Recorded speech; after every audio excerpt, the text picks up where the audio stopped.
The great crystal building on Concordia Prime stretched up toward the purple sky like a mountain made of glass. Inside, beings from across the galaxy sat in curved rows that spiraled down toward a speaking platform at the center. Some had wings, others had tentacles, and a few looked like walking trees. All of them were much older than the humans who sat quietly in the back rows. Ambassador Sarah Chun adjusted her dark blue uniform and looked around the Galactic Assembly Hall. The humans had been coming to these meetings for 50 years now, ever since they first left Earth and met other species among the stars. They always sat in the same section, marked for junior species, the newer members who had been in space for less than 500 years. Today felt different, though. Chun could sense tension in the air like electricity before a storm. The older species were whispering more than usual, and many of them kept looking at the human section with expressions that ranged from worry to anger.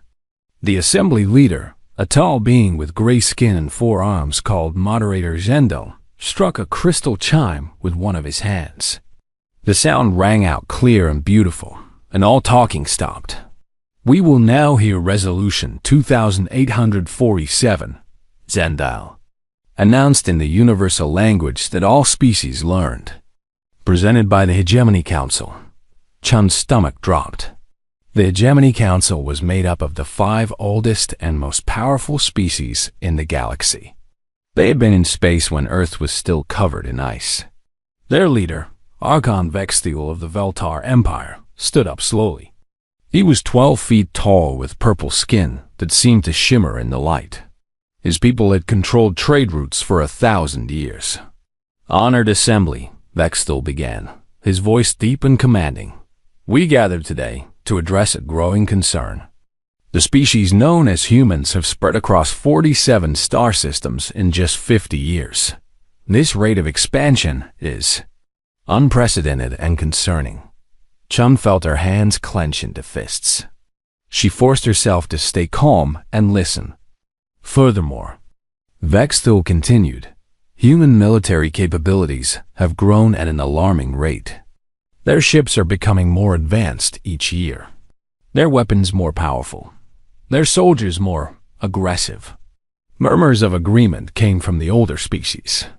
Chun noticed that some of the newer species looked uncomfortable, but none spoke up. "Therefore," Vextiel said, "the Hegemony Council presents Resolution 2847, the containment and regulation of aggressive species. This resolution would limit human expansion to their current 47 systems. All human military vessels would carry Veltar observers. Any new technology development would require approval from this assembly." The words hit Chun like a punch to the gut. They wanted to put humanity in a cage. They wanted to watch over them like children who couldn't be trusted with sharp objects. One by one, representatives from the older species stood to voice their support. The Cathanari praised the resolution's wisdom and foresight. The Gel spoke of necessary guidance for young species. The worst was when Elder Mordic of the Sivian Collective said, "Humans show promise, but they must learn patience and restraint before they harm themselves or others." Chun had heard enough. She stood up and activated the speaking request signal. A soft blue light appeared above her head, indicating she wished to address the assembly. Moderator Zendal looked surprised. "The human delegation wishes to speak?" "Yes," Chun said, walking down the steps toward the speaking platform. "Ambassador Sarah Chun of Earth requests permission to address this resolution." Zendal nodded. "Permission granted." Chun stepped onto the platform and looked up at hundreds of faces staring down at her. Some looked curious, others annoyed then. A junior species dared to speak against the Elder's wisdom. "Honored delegates," Chun began, keeping her voice steady and professional. "Humanity has been a member of this assembly for 50 years. In that time, we have honored every treaty, paid every trade fee, and followed every regulation. We have shared our medical knowledge freely, helping to cure diseases that plagued 12 different species. We have provided aid during natural disasters, sending ships and supplies without asking for payment. She paused, looking directly at Vexthul. We have also defended trade routes against pirates, often at great cost to ourselves. Human ships have died protecting Veltar cargo vessels. Human soldiers have given their lives to keep the peace. Some of the younger species nodded in agreement. Chun pressed on. Yes, we have expanded quickly. Yes, we have developed new technologies. But everything we have done has been within the bounds of galactic law. We have not attacked anyone. We have not stolen territory. We have not forced our will upon others. Her voice grew stronger. We have simply dared to grow and learn and explore, just as every species in this hall once did. Archon Vexthul rose from his seat, his 4 eyes fixed on Chun. Ambassador Chun, your words are pretty, but they ignore the facts. Your species' violent nature is well documented. In your short history, you have fought countless wars. You have weapons that can destroy entire cities. Accept your limitations. Gracefully, and perhaps in a few centuries, you will be ready for greater responsibilities. The dismissive tone in his voice, the casual way he spoke of caging her entire species, the assumption that humans were nothing more than violent children who needed to be controlled. It all hit Chun at once like a dam bursting. She looked around. The assembly hall had faces that ranged from smugly superior to genuinely fearful. These beings, these species that humanity had tried so hard to work with and learn from, saw humans as nothing more than a dangerous pest to be contained. We came here 50 years ago believing in cooperation, Chun said, her voice now carrying across the hall without amplification. We thought we had found a family among the stars. We believed that different species could work together, learn from each other, and build something better than any of us could alone. She looked directly at Vexthul. We were wrong. Chun turned and walked back up the steps to where the human delegation sat. Without a word, all 15 human representatives stood up. They gathered their belongings and began walking toward the exit. The hall fell completely silent except for the sound of human footsteps echoing off the crystal walls. No one tried to stop them. No one called out for them to wait as they reached the great doors. Chun turned back one last time. Humanity withdraws from this assembly and all its accords. We thank you for the lesson in galactic politics. We will not forget it. The doors closed behind them with a soft whisper, leaving 846 species sitting in shocked silence, wondering what they had just done. 3 weeks after the humans walked out of the Galactic Assembly, Archon Vexthul stood in his private office aboard the Veltar flagship Eternal Glory. Through the massive windows, he could see the blue-green world of Veltar Prime spinning slowly below. Everything looked normal, peaceful even. But something felt wrong. Status report, he ordered his aide, a younger Veltar named Kexlan. Sir, we have received no communications from any human world or vessel since the walkout. All human trade ships have returned to their space. All human diplomatic stations have been abandoned. Vexthul nodded with satisfaction. Good. They are accepting their place at last. Their silence proves they know they overreached. But Kexlan looked uncomfortable. Sir, there have been some complications. What kind of complications? The Kethran Mining Guild reports that 60% of their heavy machinery has broken down in the past 2 weeks. Apparently, humans were providing most of the maintenance and repair services. The guild is requesting emergency assistance. Vexthul waved a hand dismissively. They can learn to fix their own machines. What else? The Jal agricultural worlds are reporting problems with their irrigation systems.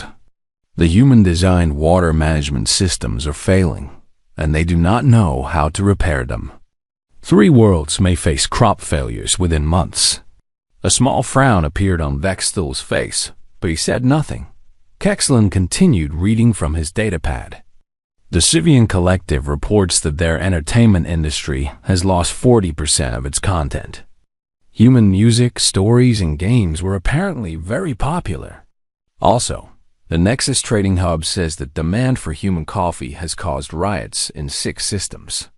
They are requesting alternatives. These are temporary problems, Vexthal said, though his voice sounded less certain than before. The galaxy will adapt. Sir, there is one more thing. We have lost contact with 3 of our border monitoring stations near human space. They simply stopped responding 2 days ago. Now Vexthal looked genuinely concerned. Send a ship to investigate immediately. On the other side of the galaxy, Captain Jexta of the Kethran merchant vessel Star Runner was having the worst month of his career. The breakdown of mining equipment was just the beginning. Without human technical support, half the asteroid mining operations in Kethran space had shut down. Ore shipments were backing up, and prices were rising every day. Worse, when Jexta tried to contact human engineers who had worked with his people for decades, he got polite but firm refusals. We apologize, but humanity is currently focused on internal affairs. We cannot provide assistance at this time. It was the same message everywhere.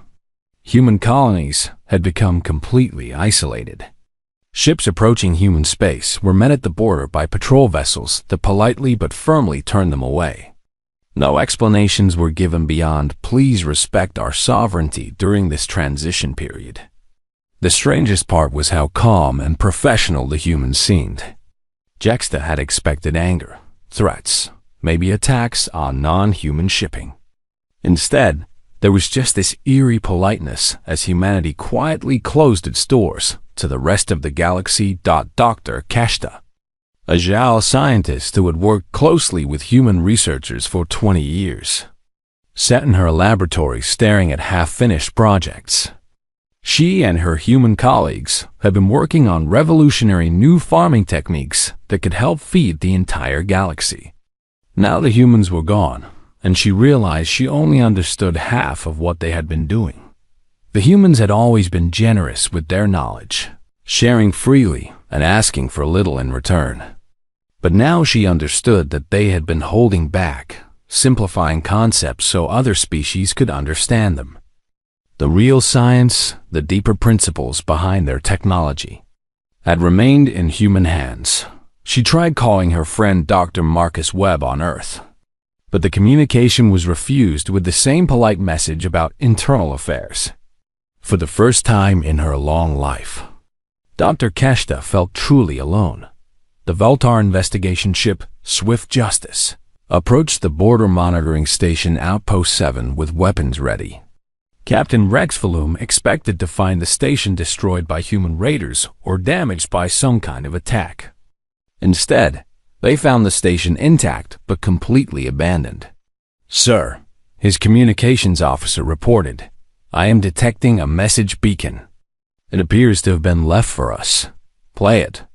A human voice filled the bridge, calm and professional. To the crew of the Veltar vessel, "This is Commander Jackson of Earthfleet. We have removed your monitoring equipment from this station as it was observing sovereign human space without permission. All personnel were safely transported to Veltar space before the station was abandoned. Please note that this area is now considered the human border. We appreciate your understanding and ask that you respect our territorial boundaries." Captain Rex Valoom stared at the empty station in disbelief. The humans had simply walked in, removed all the monitoring equipment, evacuated the station, and left. No violence, no threats, just a calm announcement that they were taking control of their own borders. "Sir," his scanner operator called out, "I am detecting multiple human ships at the edge of sensor range. They appear to be waiting." Rex Vaugh's blood ran cold. Human ships were just sitting there, watching. Not attacking, not threatening, just making sure the Veltar understood that the rules had changed. As news of these incidents spread, a pattern became clear across the galaxy. Humanity was not just withdrawing diplomatically. They were physically pulling back from all contact with other species. Trade agreements were being honored until completion, but no new deals were being made. Human researchers were finishing their current projects and then returning home. Human merchants were completing their delivery routes and then disappearing into human space. Most disturbing of all were the reports from long-range sensors. Human colonies that had been quiet agricultural or research worlds were suddenly showing massive energy signatures. Construction was happening on a scale that seemed impossible. Ships were being built in numbers that made no sense for a species that was supposedly isolating itself. Ambassador Chun's final message to the Galactic Assembly came exactly 1 month after the walkout. She appeared on screens across the galaxy, her image broadcast on all official channels simultaneously. To the species of the Galactic Assembly, she said, "Humanity wishes to inform you that we are withdrawing from all galactic accords and treaties. We will honor our existing contracts with friendly species until their completion, but we will enter into no new agreements." She paused, looking directly into the camera with eyes that seemed older and sadder than they had been a month ago. "We came to the stars hoping to find friends and allies. Instead, we found that the galaxy operates on the principle that might makes right, and that newer species exist only to serve older ones. We reject this system completely. Humanity will now focus on its own development and protection. We wish you well in your future endeavors, but we will no longer pretend that we are equals when clearly we are not considered such." The transmission ended, leaving the galaxy with more questions than answers. What were the humans building? Why were they expanding so quickly if they were withdrawing from galactic society? And most importantly, what had they learned during their 50 years in space that they weren't sharing? In the weeks that followed, one thing became clear. The galaxy had grown more dependent on humanity than anyone had realized. And now, for the first time in 50 years, they would have to figure out how to survive without them. 6 months had passed since humanity's withdrawal, and the galaxy was learning to live without them. Trade routes had been reorganized, new suppliers had been found, and life was slowly returning to normal. But then the reports started coming in, and nothing would ever be normal again. The first report came from a Sivian deep space observatory on the edge of human territory. Scientist Velanara was conducting routine scans of nearby systems when her instruments detected something impossible. According to her readings, an entire asteroid belt in the Ross 428 system was being consumed at a rate that defied explanation. "This cannot be correct," she muttered, checking her instruments again. The readings remained the same. Something was eating rocks the size of moons and converting them into something else. She tried to get a closer look, but her long-range scanners could not penetrate whatever was happening in that system. All she could detect were massive energy signatures and what appeared to be construction on a scale never before seen in the galaxy. Dr. Keshta, the Jal scientist who had worked with humans, was one of the first to piece together the disturbing truth. She had been analyzing old research notes from her human colleagues, trying to finish the projects they had abandoned. Hidden in the data, she found references to theoretical work that made her tentacles curl with worry. The humans had been asking very specific questions about dimensional physics, quantum tunneling, and something called stellar engineering. At the time, she had assumed these were just curious theoretical discussions. Now she realized they had been planning something far more ambitious. "Dimensional folding," she read aloud from her notes. Dr. Webb asked if it would be possible to compress space itself, allowing instantaneous travel across vast distances. I told him it was impossible with current technology. She scrolled through more notes. Consciousness transfer. Dr. Martinez wondered if organic minds could be enhanced with artificial intelligence components. I explained that such integration had never been successfully attempted.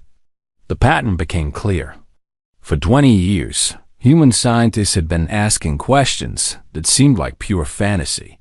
Questions about manipulating gravity, bending light, and transforming matter at the atomic level. The other species had dismissed these as the wild dreams of a young race that did not understand the limits of physics. But what if the humans had not been dreaming?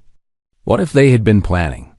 The second major report came from Captain Jexta, the Kethran merchant who had been struggling to maintain his mining operations without human support. He had been chasing pirates who had stolen a shipment of rare metals when his navigation computer malfunctioned, causing him to jump into an uncharted system deep in human space. What he saw there would haunt him for the rest of his life.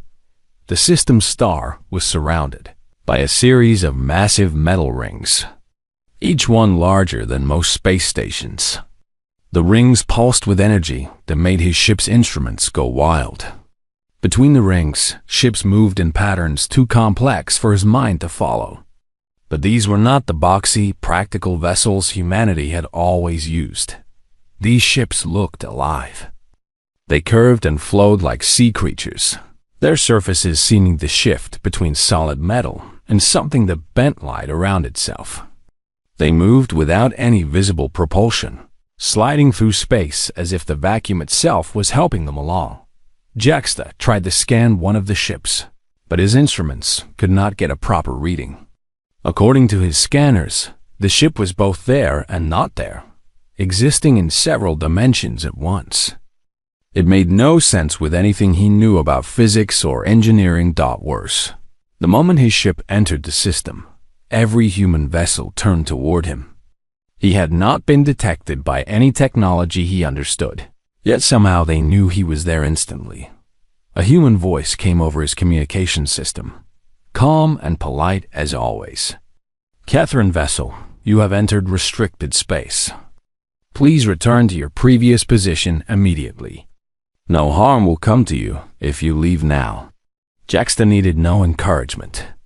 He jumped out of the system as fast as his ship could manage. But not before his sensors recorded something that chilled his blood. The energy signatures from those rings around the star were increasing. Whatever the humans were building, it was almost finished. The third report came from the Veltar themselves. Archon Vexthal had grown increasingly concerned about human activities and decided to send a probe into human space. The probe was designed to be invisible to most scanning systems and had successfully spied on dozens of species over the centuries.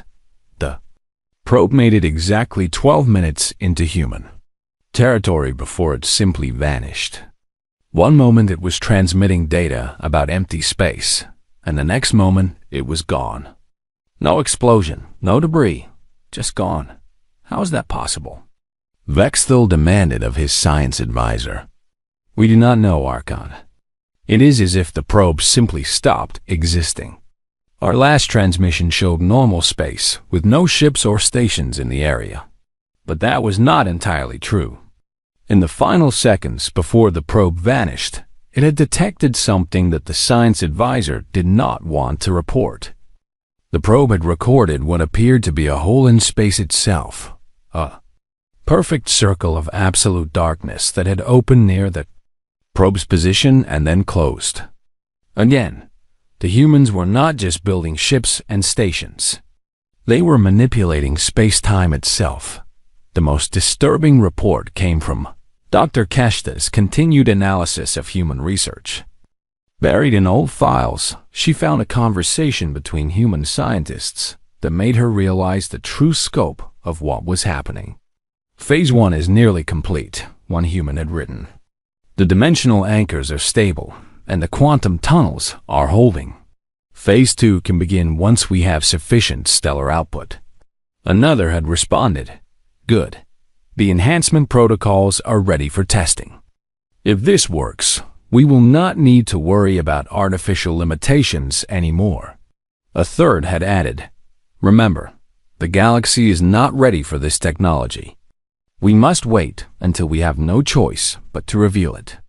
Dr. Keshta realized that humanity had been planning this withdrawal for years, possibly decades. They had been secretly developing technology far beyond anything the galaxy possessed, waiting for the right moment to use it. The Assembly's attempt to contain them had not caused this transformation. It had simply triggered it. The final piece of the puzzle came when long-range sensors detected human ships at the very edge of the galaxy. Ships that move faster than anything should be able to move, traveling distances that should take months in mere days. They were building something at the galactic rim, something so large that it created gravitational anomalies that could be detected from thousands of light years away.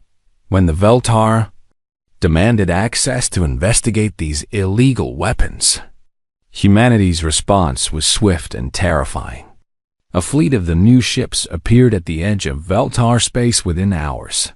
Despite the fact that the nearest human world was weeks away, the ships did not attack. They did not threaten.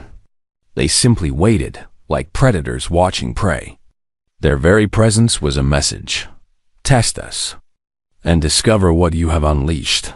Admiral Zekthul, Vexthul's nephew and commander of the Veltar border fleet, send a transmission demanding that the human ships identify themselves and state their intentions. The response came from a human voice that sounded both familiar and completely alien.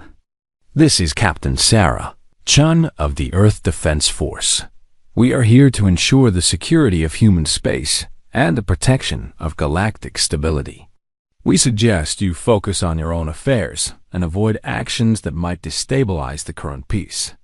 It was Ambassador Chun's voice, but changed in subtle ways that made Zekthul's scales crawl. There was power in that voice, confidence backed by capabilities that he could not even imagine. The human ships remained at the border for exactly 24 hours, then vanished as suddenly as they had appeared. But the message was clear. Humanity was no longer the junior species that could be pushed around by ancient empires. They had become something new, something that the galaxy was not prepared to face. As reports of these incidents spread, a terrible realization began to dawn on the older species. Humanity had not been contained by the Assembly's resolution. They had been freed from the need to hide what they truly were. The galaxy had spent so much time worrying about human aggression that they had missed the real threat: human intelligence, human adaptability, and human refusal to accept limitations that others considered natural law. Now, as mysterious construction projects reshaped entire solar systems and ships that defied physics patrolled human borders, one question haunted every species in the galaxy. What exactly had humanity become during their 6 months of silence? 1 year after the walkout, every communication device in the galaxy activated at exactly the same moment. On Veltar Prime, in the deep mines of Kethrin space, aboard trading ships between the stars, even on primitive worlds that had barely discovered radio, every screen, every speaker, every holographic projector suddenly came alive with the same signal. The technical impossibility of what was happening sent scientists into panic. Simultaneous galaxy-wide communication required power levels that could only be generated by controlling entire star systems. Yet somehow, the transmission was reaching everyone, everywhere, all at once. The image that appeared showed a woman standing in what looked like a vast city floating in open space. Archon Vexthul recognized her immediately, Ambassador Sarah Chun, the human who had walked out of the Assembly a year ago. But she looked different now. Her eyes seemed to glow with their own light, and she moved with a grace that spoke of enhancement far beyond natural biology. Behind her, impossible architecture stretched into infinity. Buildings that seemed to grow from pure energy, walkways that twisted through dimensions, and creatures of living light that danced between structures that defied every law of physics the galaxy understood. "Fellow sapients of the galaxy," Chun began, her voice carrying clearly to billions of beings across thousands of worlds. Humanity wishes to inform you that our period of transition has concluded successfully. Dr. Keshta watched from her laboratory, her tentacles frozen in shock. The implications of what she was seeing made her mind reel. The humans had not just been building ships and stations during their year of silence. They had been rebuilding reality itself. During our time away from galactic affairs, Chun continued, we have made several important discoveries. We learned that the universe is far larger and more dangerous than any of us imagined. We made contact with civilizations that have existed since before your oldest species took their first steps into space. The image shifted to show vast structures at the edge of the galaxy, rings of metal and energy so large they could be seen from star systems away. But these were not the crude constructions that earlier observers had detected. These were works of art and engineering that made the greatest achievements of galactic civilization look like toys. We also learned that an ancient threat approaches our galaxy. Machines that consume entire sectors, leaving nothing but empty space in their wake. They have destroyed 1,000 galaxies already, and our galaxy is next in their path.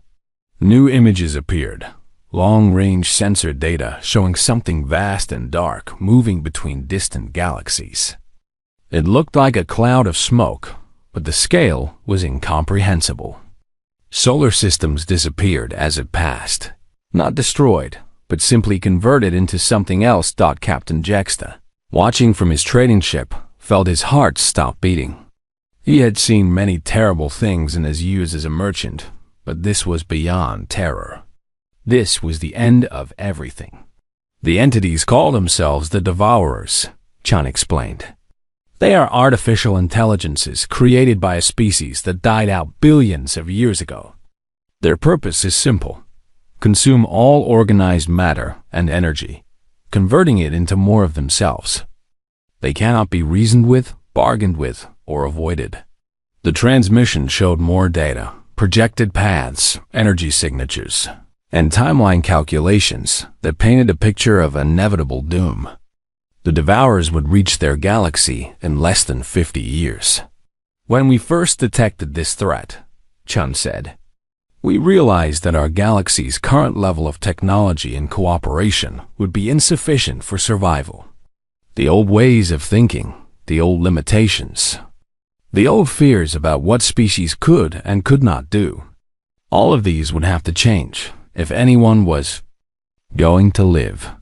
Admiral Zekthal of the Veltar fleet found himself gripping his command chair with all four hands. The implications were staggering.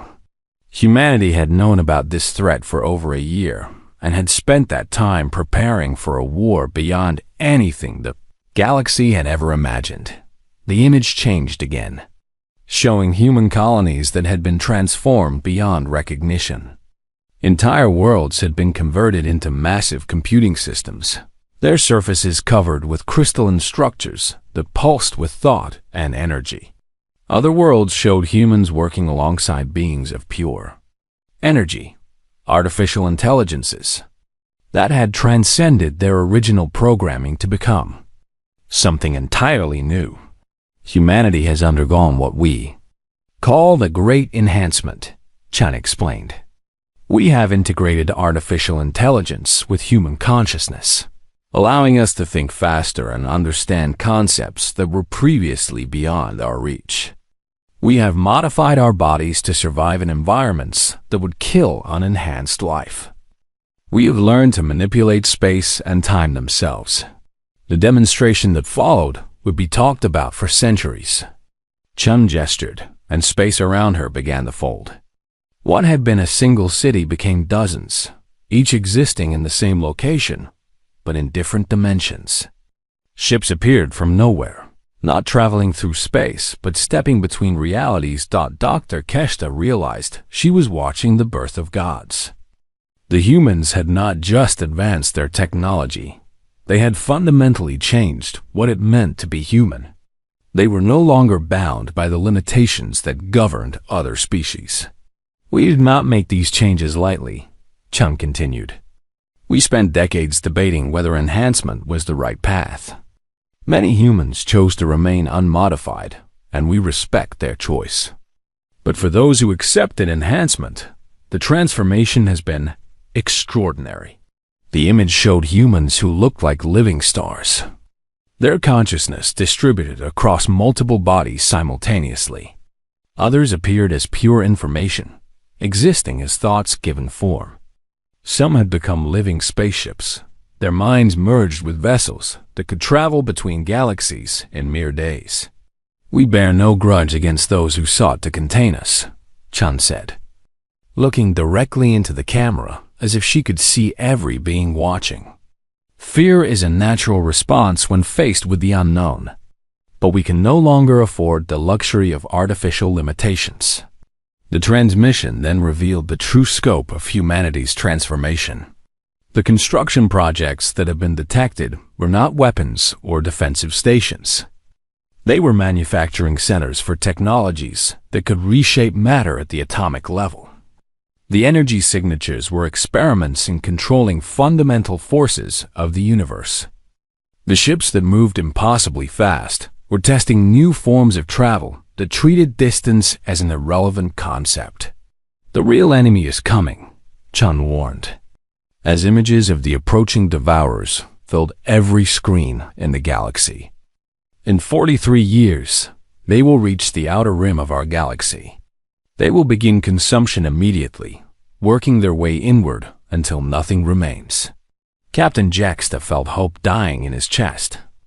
How could anyone fight something that had already destroyed 1,000 galaxies?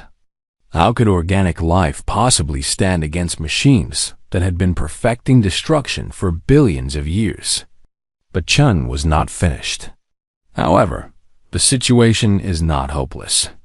During our year of isolation, we have developed weapons and defenses that can stop the devourers.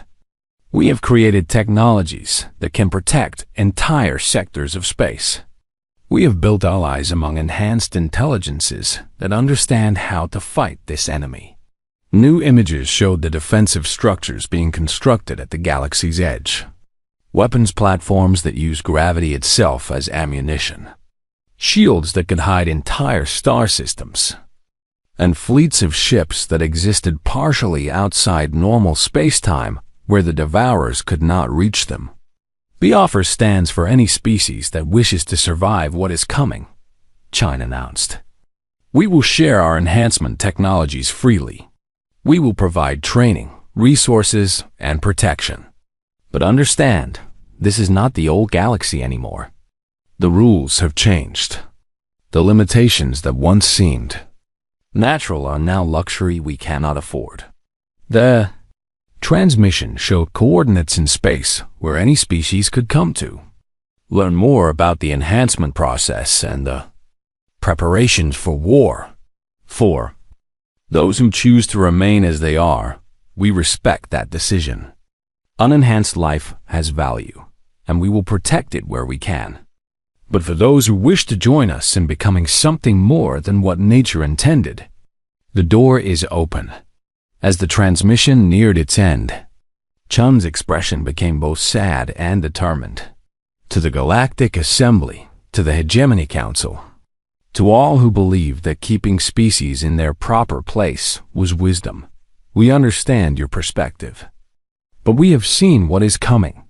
We have calculated the odds of survival with current galactic capabilities. They are 0. The final image showed a choice.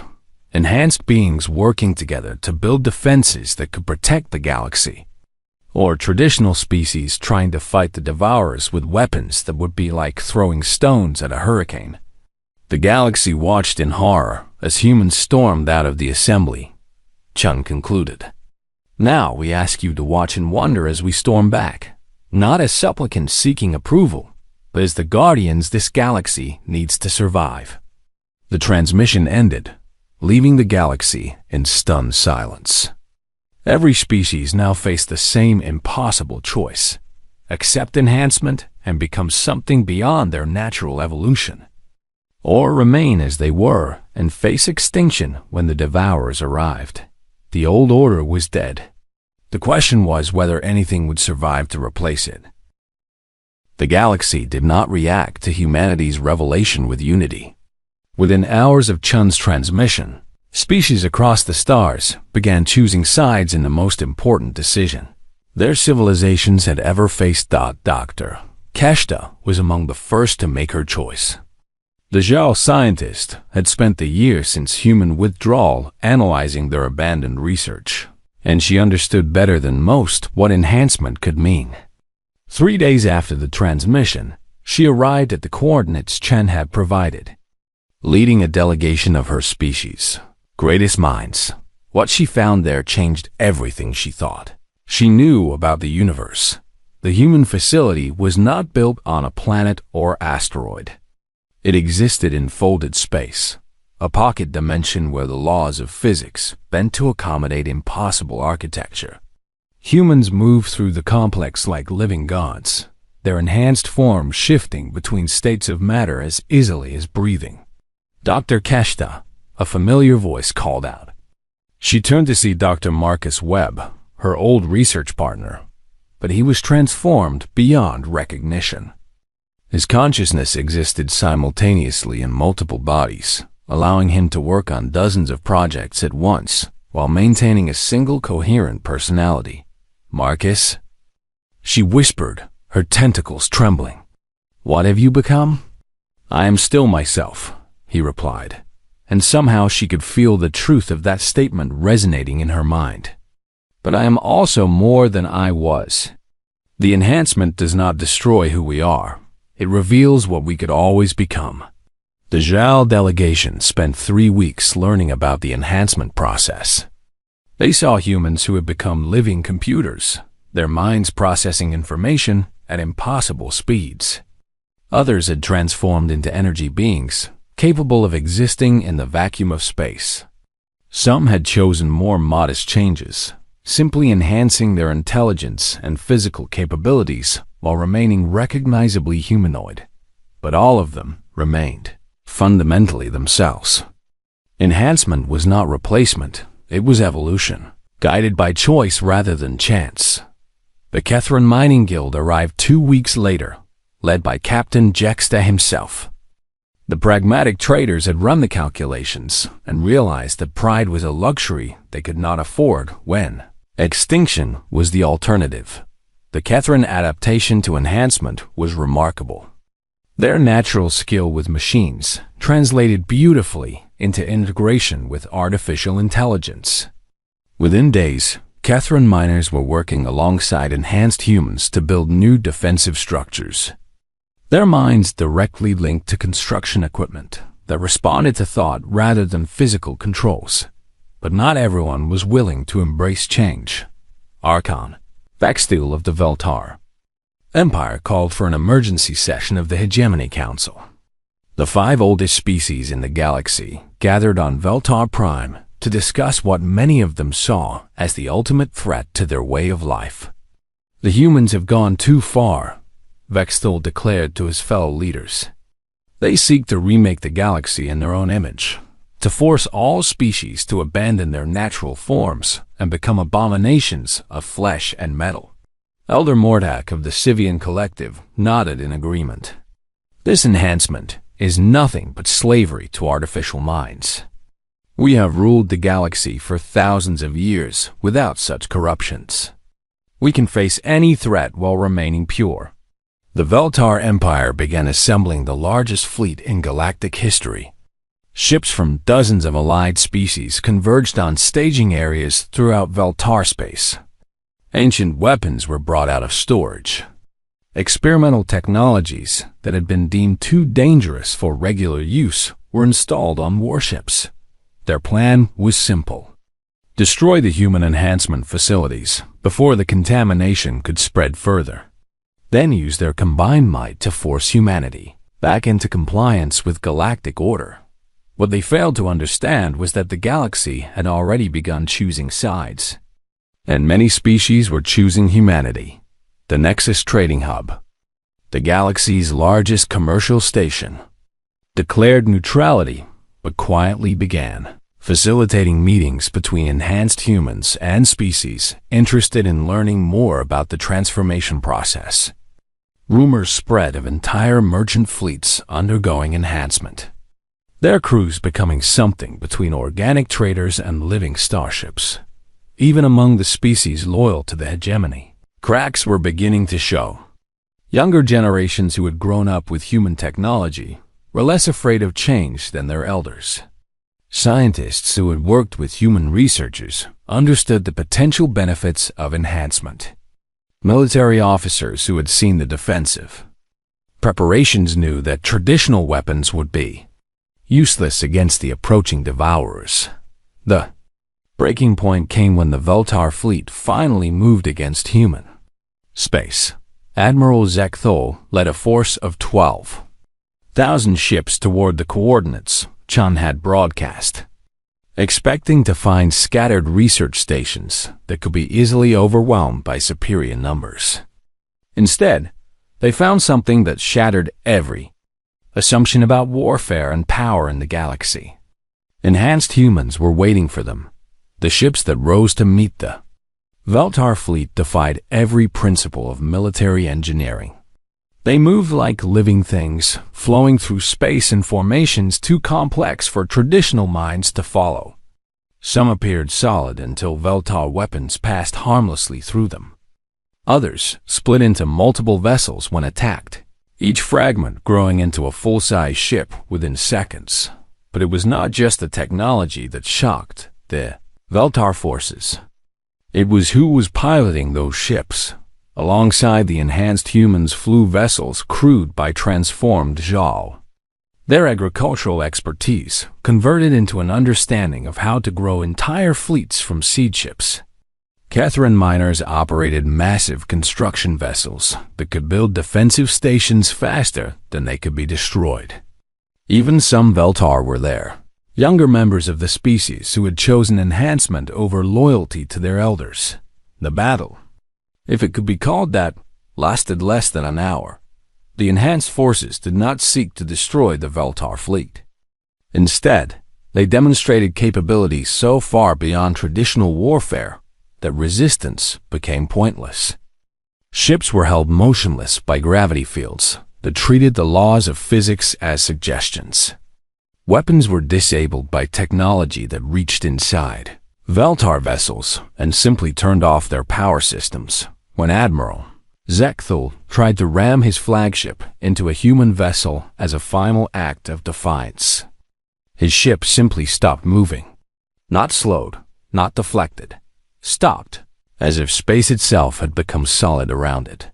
A voice filled his bridge, calm and infinitely patient.